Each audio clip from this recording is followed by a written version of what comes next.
Yay. So yeah, we were just talking about teenage girl shows. No, that was Gidget. Gidget, not Digit. Gidget. Gidget. Remember Gidget? I I never haven't watched. watched that since I was a kid.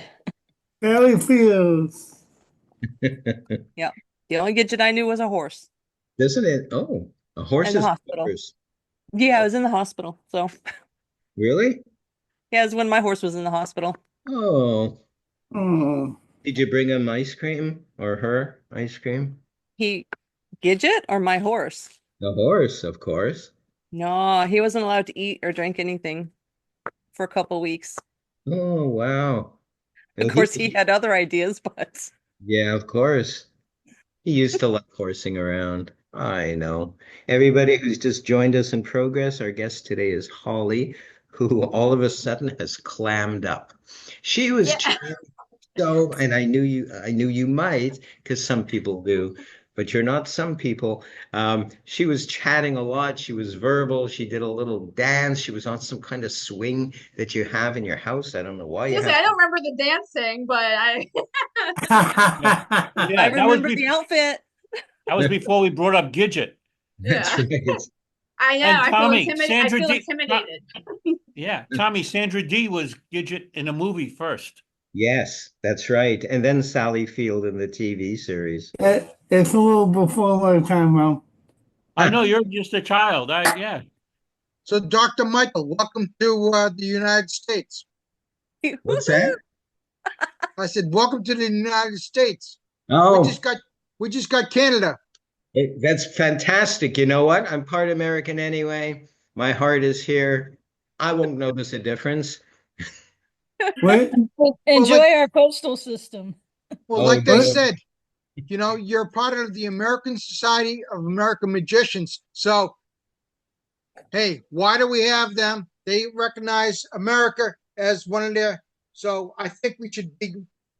here, That's here. just that's his latest thing. Is most of these, even the magic community, represents America. So I think most of these Iceland, Greenland, all these they have American society right there. American society. So I think we should have them part of the United States. And That's his late. this statement, folks, was brought to you by Bill, who we don't know. Bill Yeah, happened. Holly, meet Bill. So any Go, Bill. comments made by Bill, no clue. We're not responsible for either politically or morally, especially not morally. Yeah, what the heck are you talking about, Bill? Oh, the latest thing is he brought up that the Society You're of talking American about, Magicians, the American right there should be part of America, United States of America. If the magic community accepts them as American, we should accept them into the United States of America. That's his well, latest thing. Someone brought up that members of the Society of American Magicians are all over the world. So now his latest thing is to make them part of the United States. I mean, all the other world countries that are SAM members. Yes. Ah, okay, moving along. yeah. Using Yeah. that logic, IBM is buying up all the countries. And did you guys know that the IBM International Brotherhood of Magicians, by the way, not the Computer computer idea. company, started in Winnipeg. One half of the team that started the IBM was, and I met him many years ago. He was old then. He's probably deceased now, not diseased. I said deceased. Um, thank you very much. Uh, and he was also a ventriloquist. He was nobody's dummy. No, he was a ventriloquist and a Mhm. magician and the nicest guy. And he co-started the IBM. And actually, I got to see where the first publications, the first few issues of the Linking Ring, which is the official publication of the IBM, was done. And it was done with those machines.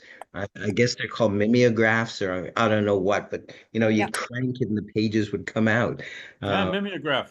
and Yes. hand stapled. and staple. The original first probably year or two of the linking ring were done in Winnipeg in the Royal Bank building at the corner of Portage and Main. I sure hope some of my Winnipeg people are watching. Otherwise, well, they'll watch it later. Tag people and they'll go, "Why did Mike mention that? We're ashamed of it." No, no, no. Especially since you don't know the time zone over there. That's right. That's right. Now them I know. I know Winnipeg because I lived there most happily in -40 and -40 wind chill for about 13 years. And it's 2 hours ahead of LA time. So whatever that is. What time we're coming So, up to one. Central. Ian, so I know we're all musicians in here, but I don't know how much Holly knows about magic. nothing. I Or mean, do Okay, I know a little. Wait. I know a all little right, bit of. I mean, I am personally not a magician, but my husband, he all is right, really good at some card tricks. The sleight of hand, he was all really right, into all right. carding. And Is I this, know Micah, so that counts. I know Houdini, I know his all right. history. Is this Because in the getting episode you what? guys were talking about, Sir Arthur Conan Doyle and the fairies. So I'm like really big into that because I actually, okay, I'm gonna sound crazy, but I actually believe in fairies. Like they're so real. Me Like I too, live me here. too, yeah. So Yeah, but fairies only real once you cut them out of that magazine. oh, well, I mean, so like in his sense, like the photo, of course, today was so unbelievably fake to today, right? But I still believe there's, every kind of like folklore, everything comes from like a real truth. Yep. And so I like to believe that there's real magic, not just illusion and real fairies. Yeah, there is. me There is too. real magic. And part of the, I know what you're referencing because I'm into real magic as well, Holly, but we could say this is magic, this whole venue, if you will, of Zoom. We're being watched and then subsequently shut down all over the world, aren't we? I mean, we couldn't do that 20 years ago, 30 years ago. That was Right. unheard It's of. true. Yeah. Wait till Donald Trump finds out about you, Doc. Wait a minute. You got to be a magician to be here? What? Oh, I got to leave then. Oh man. No, you just have to be a I, mensch. Just be a I, don't- mensch, Bill. I I don't know only if Bill brought, falls in that category. We love you, Bill, but I don't know if you're a Mitch. I only brought that up because I didn't want Holly to feel isolated. But, Thank you. Yeah. I appreciate that. Yeah. yeah, Uh, Hi, Ian. I, Thank you for joining us. Yay, Ian I, Fennis I here. am glad that you believe in fairies, so do I. Awesome. Yeah. Why not believe in So, anything? Eden, did you go on the Potter and Potter today? Huh? The auction, Potter and Potter. No money. No. No. Oh, Ian. Okay. I was like, what? No. Hey, look at They the never. time. Holy cow. We're going to be starting in a couple of minutes. That's amazing how time flies when you're having fun. When you're having fun. And I'm so glad I'm going to reiterate that Holly, I almost said Holly Golightly. Oh, now you're People dating laughed. yourself. Some people got Oh. that. Now you're dating yourself. Of course, you could go Of blind doing that, but course, now I'll you date know. myself. No one else will. No, You're married. yeah, Nobody better be dating you. that's right, or else. Something tells me Holly doesn't go lately, but I don't know. Uh, That's really true, man. Pose. okay. Yes, yes. Oh. I think we're ready. Are you guys ready to start? Maybe we'll start a minute or so early. Yeah. What do you think? Well, we already lost our filters a while ago, so why not? I mean, we had some. We had some. Filters. Filters. And Holly, thank you. Holly will be joining us a little bit later, but right now I want to welcome all of us who are here, and even some who are not here, to our, I guess it's weekly, isn't it? It is weekly. It is weekly. It's a good thing I showed up. Cheryl showed up. Everyone else showed up. I almost didn't because I'm in some weird Twilight Zone. So Were you on the other everyone, link? yes, Oh dear. yes. Welcome, everybody, to Magical People. You may remember me from my television shows in the 1980s and 90s, and now I host two regularly live streamed virtual magic shows. One is a showcase for some of the greatest magicians in the world, and the other is a talk show featuring some of the most inspiring conjurers of our times. Welcome now to Magical People.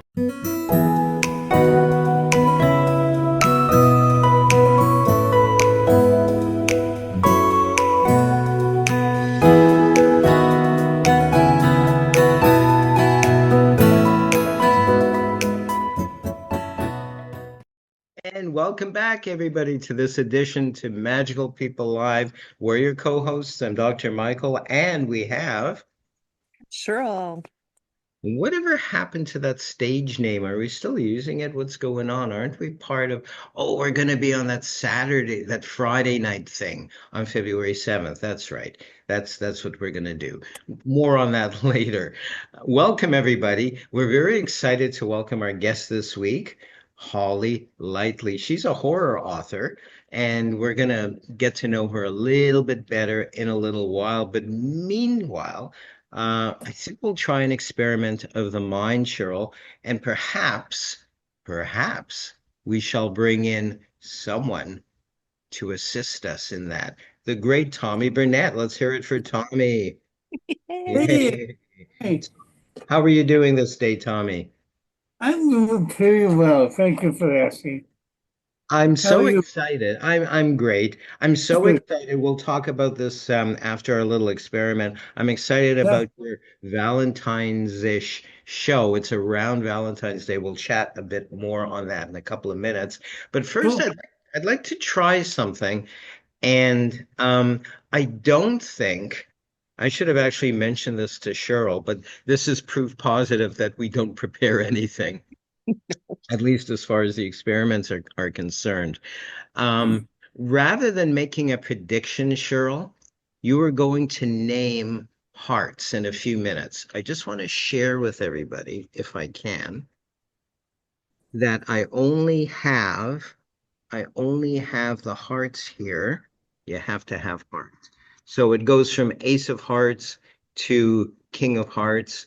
Gonna mix them up a bit, cut them a few times. That's not the point because no one's really gonna see what's what or what's there. But I am going to show you guys that there's one X only on only one card and no one knows which card it is, but we're going to try to subliminally, in no uncertain terms, get you to say stop at the correct time, Tommy. Now, what Cheryl is going to do, she's going to name random hearts. For example, Six of Hearts, King of Hearts, Ten of Hearts, and wherever it feels right, I want you to tell her to stop, Tommy.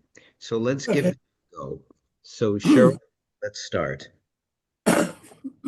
2, 5, 7, 10. Yeah. So 10, that was 10. You can Yep. change your mind or leave it at that, Tommy. It's completely up to you. Sounds good. Mhm. 10 of Hearts. I'm sure glad you stopped her at the 10 of Hearts because believe it or not, this really is indeed What? the only X card, if you will. Was that subliminal? Was it intentional? I have no idea, but thank you so much for You. helping with that, Yeah. Cheryl and Tommy, of course. Now, Tommy, you have a neat show coming up in February. Let's share with everybody about that. Yeah. It is called Hugs and Kisses XX. Oh, sorry. I can't even read my own handwriting. Hugs and Kisses XOXO. with me of Hugs and Kisses. So, a very romantic comedy mentalism show, and it's here in New York City, in Manhattan, in Midtown Manhattan, and on February 15th from 7:30 until 9 p.m. And if you are in the New York City area or know someone who will be in that area, please let them know about myself. That was a rhyme. I get it in time. How about that? And yeah, so that's about it. That's Excellent. me. That's How can me. people get tickets though? So down here at the bottom is ticketstores.us/. Tommy Burnett Productions, or just take your phone and click on the QR code and it'll bring you right there. Excellent, excellent. I wish I lived, first of all, I wish I lived in New York, but secondly Me and too. thirdly, I wish I could attend. You never know. But I highly encourage anybody who lives in New York City or New York City area to attend. We never promote stuff we don't believe in, and Tommy is funny, Thank you. he's witty, he's brilliant, and he'll read your thoughts. So, and Tommy as well, I have to give a plug. Tommy is usually on every Wednesday on Open Mic Magic. Look that up on Facebook. Many of us are a part of that awesome show. Yes, let's make note of that as well. Wednesdays, and go to Facebook, look it up, and we'll look forward to seeing Tommy and everyone else there. Thank you, Tommy. I'm also on your show too. Oh, yes, that's Don't coming forget up. your show. Don't get me going. February, Friday, February 7th. Yes, we've got amazing artists on there as well. So we'll look forward to. Thank you so much for that, Tommy, for that little Yeah. reminder. I'm so busy promoting other people. It's like, oh, yeah, I have another show. That's right. Be well. I love you, Tommy. We'll see you soon. Bye. Yeah. Bye. Yay! And now you guys will have to excuse me. We're gonna go to a weird gallery view because I'm trying to find our guest. There she is. And we shall bring her up. Let's put our hands together for the amazing Holly Lightly. Yay. Hey. Now, I teased a little bit. I think we were already on air with our little Facebook preamble chat and all that. I did make reference and I did double check with you. I wanted to make sure we don't say anything we shouldn't. Does the name Holly Go Lightly mean anything to you? Jeez, I think so. Might Uh, be one of my nicknames. So. could be, especially with the little cat and all. Uh, I do love Yes, cats. I think all of us here do as well. But yes, I made reference to Holly Golightly from Breakfast at Tiffany's by Truman Capote, and that kept sticking in my head.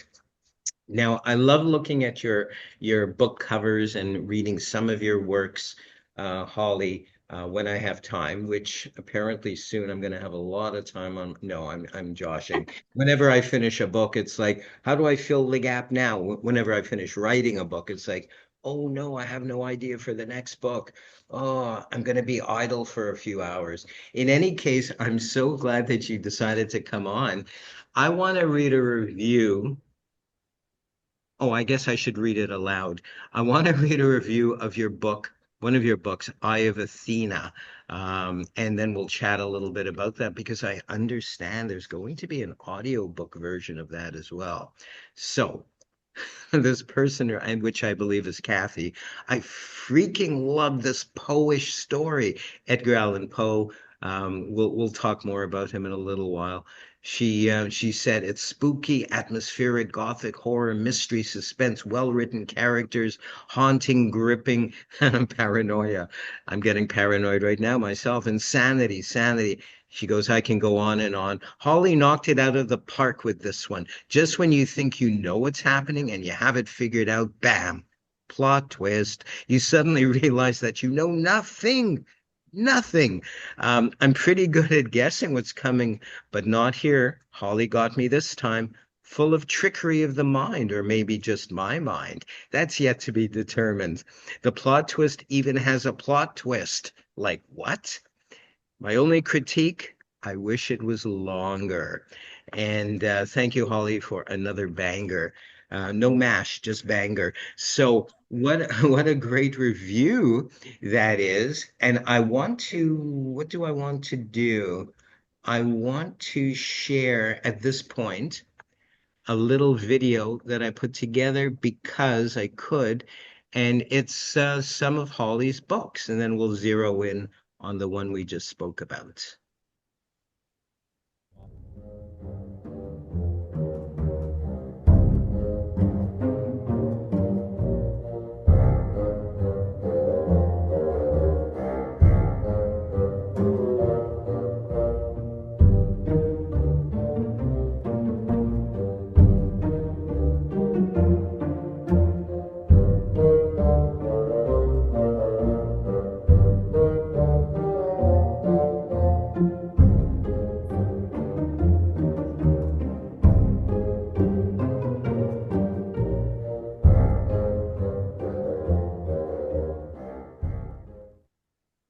Lovely, lovely. I was going to torture you, Holly, and say, which one is your favorite book? I won't do that because it's usually we usually love all of them, or it's the one we just completed or had published, generally speaking. But which is your, no, I'm joshing. So let's talk a little bit about Eye of Athena, generally without spoilers, without giving anything away.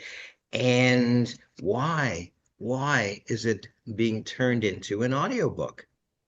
Well, first off, hey everybody, thanks for having me. So Eye of Athena is actually an Edgar Allan Poe supernatural thriller. And I am Edgar Allan Poe's, well, one of them, his biggest fans. I absolutely love the man.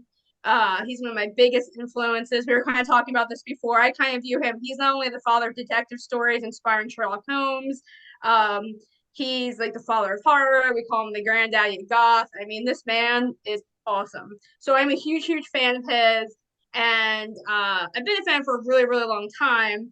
And I was kind of like, to touch anything Poe is kind of like, I mean, you have to be crazy yourself, because that's a lot of pressure, especially from an author. And I had put it aside, this idea, for years and years and years.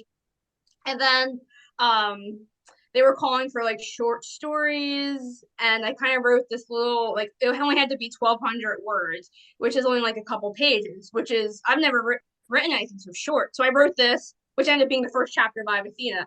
And I said to my husband, I was like, I don't know if I want to submit it to this thing to be put into a book. I was like, I think this could be its own novel, which was different from my original idea. I was like, I think with this first chapter, I was like, I can do so much more. And he's like, well, just write it out. He's like, and my husband's like, we can get a cool cover out of it. I was like, okay, right. So I write it, and I ended up, so I didn't do any research, right? Because as a big Poe fan, I didn't really want one work to be more extreme in my mind. Because I'm part of an Edgar Allan Poe unofficial book club, which Micah, you guys know him. He's actually a part of that too, from the 6 Degrees of Edgar Allan Poe. So I was like, I feel like I have a general good base of Edgar Allan Poe that's always in my mind. So I kind of wrote it like that. Yeah, it just really came from me being a fan of his. It is historical. Most of my work is not a historical fiction. It takes place in 1826. Where's 1821? Jeez, age 26. Sorry, but yeah. Awesome, awesome. I was excited. You sent me an audio clip. I believe it was of chapter one of the Yes. book, Eye of Athena. And let's give a shout out to the person who narrated. What's his name?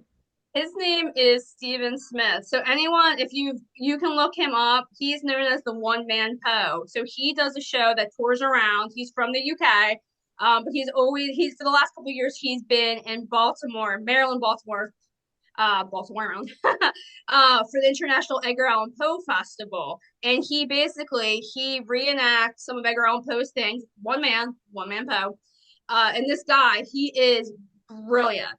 So the first year I met him, because I'm a little out there, I was like, you are amazing. I was like, you just captured this. Pit in the Pendulum is one of his most famous stories. It's probably one of my least favorite stories, though, ironically. But the way Stephen performed this, I mean, I finally like got it. It finally clicked. Like, wow, this story is amazing. Stephen's amazing. So we've kind of become friends. At least in my head, we're friends, right? I'm like a fangirl of Stephen's. He is so amazing. Like this guy, he is so in here, so Edgar Allan Poe was from Virginia, so he has a kind of a southerny accent, and the story takes place in Virginia. But Stephen is from the UK, so he has a British accent. So just keep that in mind. The entire book is not his own voice, because traditionally, when you do an audiobook, the narrator uses their own voice. So Stephen is acting everything out. So Awesome. And we can tell right away that Stephen has gotten to your telltale heart. So I think what we'll do, yeah. thank you.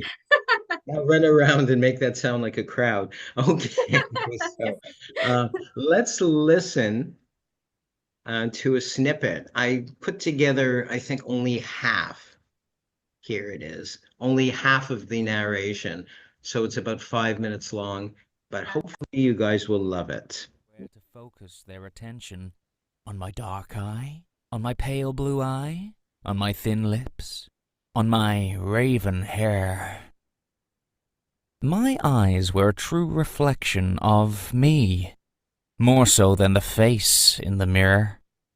They exposed my duplicity like two sides of a coin. I was not unlike the Egyptian god Horus, my left eye the morning and my right eye night. But where Horus's eyes gave him power and healing, mine gave me something darker. My brown eye was large and all-encompassing like the innocent eyes of a trusting baby fawn. My blue eye, well, my blue eye was the embodiment of all the evil that dwelled in me. It was there, festering behind the skin and bones of my earthly temple, lurking, waiting for its chance to beckon me to my darkest desires. The only inclination of my perverseness could be glimpsed through my pale blue eye, and seldom did anyone look me dead in that eye, including myself. I positioned my face between the silvery bark flaking from the back of the antique mirror to get a perfect look at myself. I was pleased, very pleased. "You look pretty today," I whispered to my reflection in a voice as frail as my appearance. I jumped back, banging the back of my knees into the toilet. I was grateful the sound was blunted by the heavy cotton material of my pants. I didn't want anyone to know I was in the bathroom again. I leaned in slowly, my face moving back into place between the mirror's scars. I scraped my fingernail over the mirror where my lips turned up. Feeling silly, I ran my hand over my lips. The mirror was just my reflection, after all. I was the real one. It was my face. My lips were the same old, thin lips that looked like a line cutting across my face. They were cold, but they've been cold for a while. It suited them. Lips like mine were never the kind meant for warm embraces. My lips were the kind for listening. Only the tight-lipped made good listeners, and I was always listening. I gazed at my reflection half in awe and half in frustration. Why did the lips in the mirror turn up like that? Like they knew a secret. I watched them press together as if to speak to me. I leaned my ear toward the mirror. I heard a voice. It was soft and fragile, as if seldom used. I couldn't discern what the voice said, just that it spoke. I was not surprised tears welled in my eyes. Despite not understanding the voice, it understood me. I was certain of that, and I was so seldom understood. My nails dug into the blue velvet lining on the back of the mirror as I clutched it with both hands. I had to be gentle now. The bottom edges of the mirror had already cracked and broken off, but I was anxious to make out the words, for us to share something, to share in the secret hidden behind those thin, curved lips. "You can talk to me," I whispered to my reflection in the voice my grandmother used to soothe me when I was a child. "I will listen." My own voice shrieked in my ears, forcing me to grab my head in pain. "I know what you've done."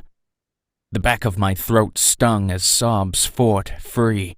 A whirlwind of emotion tore through me. My head felt like it was on fire as I fought to suppress the memory that clawed at the inside of my skull. I had buried it deep inside of me and threw away the key. But there it came, screaming to the surface, the guilt crushing me as if I was trapped under the mirror's glass. I swooned, leaning on the sink top for support. My dark hair fell over my alabaster skin like strangling vines. The vein in my forehead pulsed with every beat of my heart that sounded in my eardrums like a summons to war. Pressing my lips to the surface of the mirror, a thin sheet of condensation encrusted it, hiding all of my face except my pale blue eye. I couldn't hide from the eye, couldn't hide from its cloudy gaze. It was too late. It knew what I'd done. I recalled the sound of blood, how it dripped into the old porcelain sink like a metronome. Wonderful. Wow. And I have to say, I think it was probably a combination of your writing and his narration. But the whole rhythm is very, very Poe-like as well. I've read so much of Poe's works when I was quite young, when I was 8 years old, and yet it stayed with me. So whenever I hear a narration of, say, The Raven, or in this case, your own book, it harkens back to Poe's works. It's, I believe, called iambic pentameter. I could be wrong, but something in the rhythm and the combination of his narration is very, very cool. That's only part of that book, isn't it? Yeah, so that was the second half of chapter one. Yeah, the book is like a lot of fun. It's first person narrative. Um, the whole premise of the book, without giving anything away, is us Poe people. We're always, oh, what inspired him to write this story? Like who's Annabelle Lee? What's the Raven really about? And we all have our own little theories. They're usually women, 'cause he suffered a lot of loss in his life. But I had this idea from taking the Telltale Heart, which I'm sure most of us are familiar with, the old man with the two colored eyes. I was like, well, what if he wasn't an old man? What if he was like this really young, beautiful, confused, like essentially teenager? Because Ken is 17 in the book, he turns 18, the main character. But I was like, what if that's Edgar Allan Poe's best friend, and maybe all these stories that he wrote as an adult, he really got from his friend who may or may not, be insane. So the whole premise of it is an alternative history where Edgar Allan Poe is also a character, where he'll come into there, and Kenneth Dahl, the main character, is his best friend. And the book starts with Kenneth has just returned from the insane asylum, after being there for like 4 years, the sanitarium, because we're keeping it historical. But so yeah. Very cool. Very, very cool. I But love that. yes, but Steven, I mean, like I said, like he could read like the dictionary and make it sound amazing. So yeah, a lot of that. I mean, the story. I feel the story is solid. Most of the people who read it think it's a decent story, but it is I mean, it is a gothic horror. Like we were talking about Dracula. It's on those lines. It has more philosophical. I play with like a lot of the different gods and the Egyptian gods, and there's references to other things that are like more philosophical than my general writing is. If I'm writing a plot that takes place now, no one is talking and thinking like that. So it's definitely historical. You have to like be into that for that to jive with you, you know. So I love that. I really, really do. And the imagery, even in that short snippet, is very, very cool. It's very evocative, I guess we would say. Okay, off the top of your head, which do you prefer? I know the answer to this. It's both, but it may not be, you being the author. Hmm. Novel, written word, novel slash written word, or audiobook. You know what? It's so funny, but I'm giving you a long-winded answer. There were once upon a time I said I would never get an ebook. Now I prefer ebooks. Once upon a time I said yeah, but honestly, audiobooks, like I mean, I love them. Like you can do multiple. Like we just listened to a Goosebumps story the other weekend on the way to Edgar Allan Poe's 216th birthday party in Richmond, Virginia. We got to listen to a Goosebumps book while my husband drove. I love audiobooks. I Yeah. just love them. I think they are the way of the future because a lot of people don't have time to read because especially like this book isn't the longest. It's like it's just over 60,000 words, which is the average for a novel. But we don't have time to, who has time to give 6 or 8 hours to read a book? And I'm one Yes. of those people. When I read, I commit myself. Like I can't read a chapter enough, especially a good book. Like so, I either like go through the night to finish it, like I marathon it. But I'm an audiobook person. I've been very lucky to have several different narrators be able to do my books they've all been truly excellent. The thing with Stephen, which is special for me, is that I was a fan of Stevens. So that's really cool for me. It wasn't that long-winded, Holly, really. Okay, well, so sometimes we'll just be like, oh, geez, stop. Yeah, yeah, more. We have time to. No, no. So I'm so excited that your books, most of them are available as tangible physical books, but also audio books for folks that prefer that as well. Because really, when you're going on a long drive or when you don't want to hold something in your hands because you can't, uh, the audio book is very evocative as well. Because sometimes. This is not a preference of mine. I love both, to be honest. But at the same time, sometimes the audio version of the book can instill a little bit more than the straight black and white words can. For example, the timbre of his voice, of Stevens in particular, and the whole feel that he presented energetically. Now I'm going to get a bit metaphysical. I won't stop me, please. Um, Really added. It seemed to intertwine with your words, the energy he was projecting. And for those of you who prefer audiobooks, run out and get it. I'm not just saying that just as a crass promotion. I believe in your works. I love your works. And I want folks to be able to access your works, both in physical form and in audio form. How can they? Yeah, well, I have Athena will be out in February, the audiobook for that. Just the paperback ebook is in hardcover and that's available. But yeah, I'm on any online bookstore. And then on Amazon is probably like the best way to get it. Um Anything. Because it's all on there. The audiobook, you don't have to go to the direct audiobook site. Amazon will let you select what you want. Um so Excellent. yeah, I love it. I love Amazon. So I do too. All of my so far 86 books are have been published on Amazon. I removed the ebook ones because people seem to just buy them and then, whatever. I won't get into that, but I only offer hardcover and softcover versions of my books. Amazon is so good. What a great way to get published. What a great way to get your works out there. It's very, very cool. Say folks want to get in touch with you just generally to chat, etc. How can they? yeah, I I'm showing my age here, but I am not tech savvy, but I do make an effort to be on every single social media. I have Facebook, I have Instagram, I have TikTok, I have what's the other one? Yeah, I think that's it.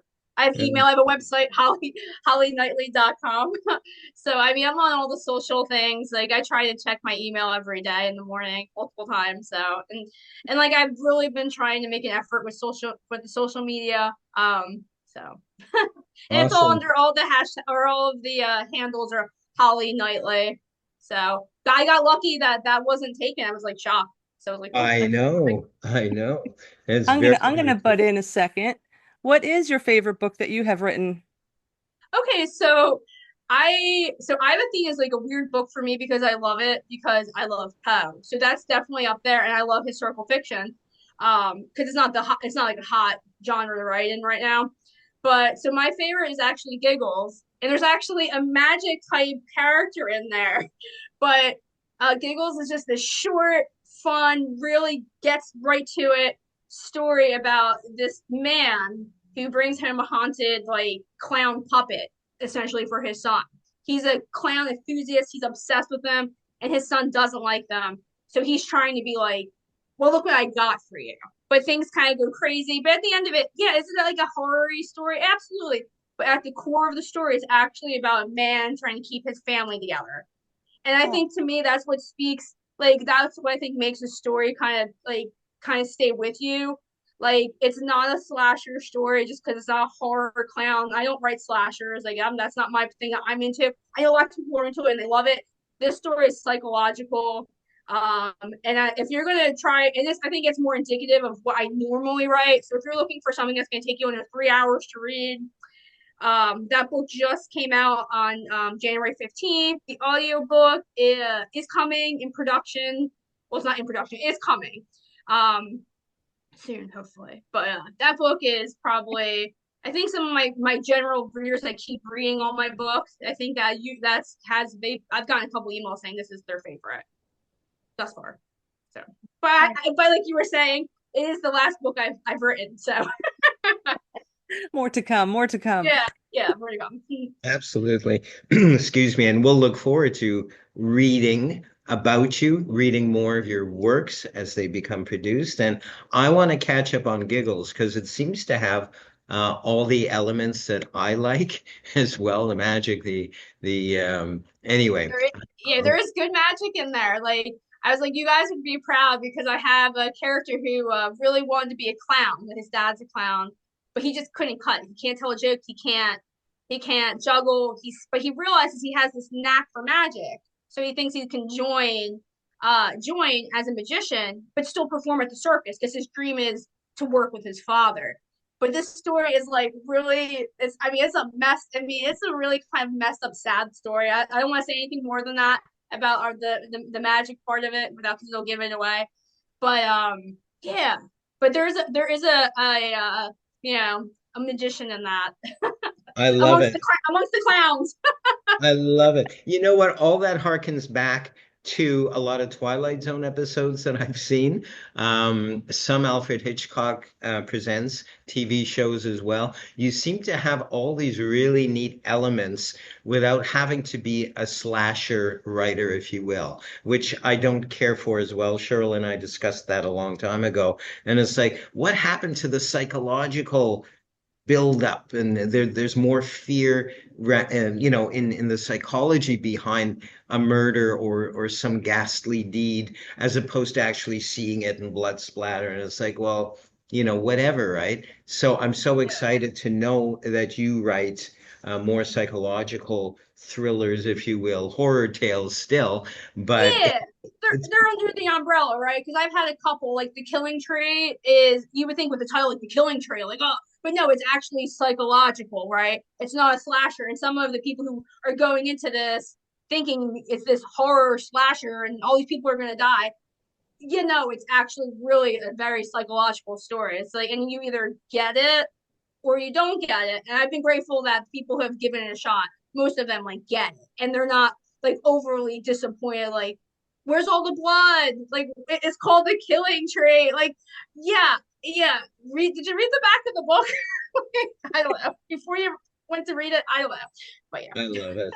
I love it. Stick around, Holly. I hope you'll help us with this next experiment of the mind.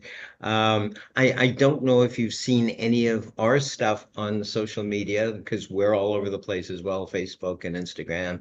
And I dropped Twitter for a number of reasons, but I'm on, oh, I forget the other ones. But just about everyone and a blog. And if you follow me, you follow also, you know that Cheryl is my partner in magic and mentalism and whatnot. So Cheryl is going to participate, and you will as well, Holly, with your permission. Cheryl is going to jot down, if you have a pencil and pad handy, I don't know if you do, and I may have caught you off guard again. I love spontaneity, don't you? Can I use my phone? Because I actually don't. Is that okay? Use your phone for what? Oh, is the pen and pencil for Cheryl or is it for me? Yeah, it's just Cheryl. Me. Oh, good. Then we're good. We'll give her the grunt work, and I will just stand there all pretty and take the credit. And really, it's all about Cheryl, and should be. I Uh, say so. uh, so. What we're going to do, and actually you inspired this concept a little bit for me, Holly, is because there's a lot of imagery in it. We're going to use a deck of playing cards simply because I do like the imagery. I like the colors. I like the jacks, the queens. And as far as my research states, um, the tarot deck actually influenced our modern day playing cards. Modern day playing cards are not originally from tarot, but the tarot has certainly influenced modern day playing cards and the subconscious and subliminal imagery within there. This being said, I'm going to try an experiment. And did you make a prediction already, Cheryl? No? Please jot down at this point, if you will, a playing card. And through the use of imagery, through the use of verbiage and what I'm about to present with you, Holly, we're going to try to see if all our minds jive, if they meet. So you let me know, are you done, Cheryl? I am done. Excellent. Just keep that in full view throughout. But now we're going to focus a wee bit on Holly. Holly, I'd like you, if you will, please, to gently close your eyes, and I want you to follow my voice as much as you can, as much as you choose to, which is hopefully for the duration of this experiment. And I'm going to ask you, please, that you take a great deep breath in and release. Let's try that one more time to clear your head a bit. Great deep breath in and release. Now, with your eyes still closed, I'm going to ask you, please, if you will, to visualize the tree of your dreams, this beautiful tree. Perhaps it's in a meadow. Nonetheless, you can see this tree as plain as day, but rather than leaves, there are playing cards. At the end of every branch of this tree is a playing card, 52 in all. And as this beautiful pastoral scene of the tree and the cards become clearer and clearer to you, we start to feel, nay, hear the winds start to pick up. And this wind increases. This wind almost chills us to the bone, but starts to sway the tree back and forth, back and forth. The tree sways until a few cards drop off. They drop off the limbs of the trees. And as the wind increases even further, more and more cards exit the body of the tree so that just about every limb of the tree is bare. And yet another breeze kicks in, shaking the last remnants of playing cards from the tree. Only one remains. And it's almost as if we are zeroing in. We can see clearly in our mind the one card remaining, the one card dangling from one of the limbs of the tree. I'd like you now, if you will, Holly, please, to name that card that has come clear in your mind. Okay, three of hearts. The three of hearts. Was there any particular reason why you chose the three of hearts? No. So it just merely popped into your head. Yeah, at the last second it did. It switched. Excellent. Excellent. Now, The deck of playing cards was in full view the entire time. As I begin to remove the pack and spread them out, you will begin to notice, you can open your eyes now, Holly. Okay, I was gonna say.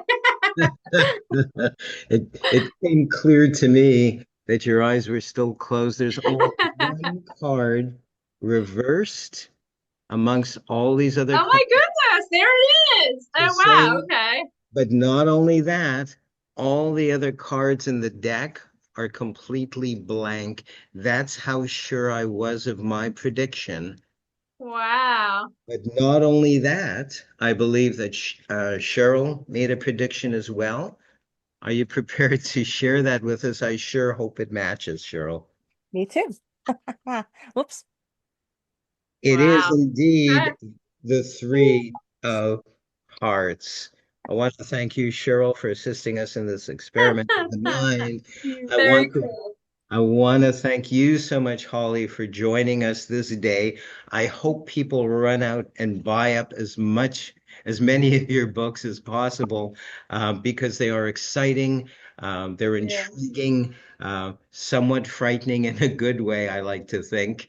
And get the audio books. They make life so much easier, as well as the hard copy books, but get the audio versions too for the intonations of the vocals of the voice, which adds so much, I'm sure. I hope you'll come back, perhaps next season, Holly, would you? Oh, absolutely. This was so much fun. Thank you guys. And I am a big fan of magic. It is so much fun. Like I have no idea Wonderful. how you guys did that. Very cool. Wonderful. Magic. Yeah, right? Yeah. When you were inside my head, that is so creepy for you guys. A little Apologies. bit, but thank you so much, Holly. Have a great day, and we'll see you soon. Be Thank well. you guys. Thank you so much. Bye Thank you. now. And there we go. I don't believe how quickly time goes, Cheryl. Wow. We we had another incredible guest this week who honored us with their presence, and I'm really excited as well. Theoretically, I never take anything for granted, but we have another very special guest next week, a legend in magic. Her father was as well. The great Luna Shimada is coming on. She's joining us next week, so we're going to look forward to that. We have some amazing guests. They're all amazing. I'm very grateful for them over the next few months as well. I'm still booking into March, just about the end of March. So lots to look forward to, huh? Oh, exciting. Exciting stuff. Yes, and I want to thank you. I'm so glad you put up with me for the half hour, 40 minutes that we were here, and I know audiences love you, and we love you as well. So thank you, everybody, for joining us this day. We're here every Saturday at the same time, which is 1 p.m. LA time. 4 p.m. I don't know why I have to think twice about the New York time. 4 p.m. Eastern time and 9 p.m. UK time. Get your free Zoom link. Go to my Facebook page, which is magic, MAJICK dot, Mike dot, Likey, Likey, and we'll connect there. There's also a Magical People Live Facebook page. So ask to join that as well. We'll see you all really soon. Thank you.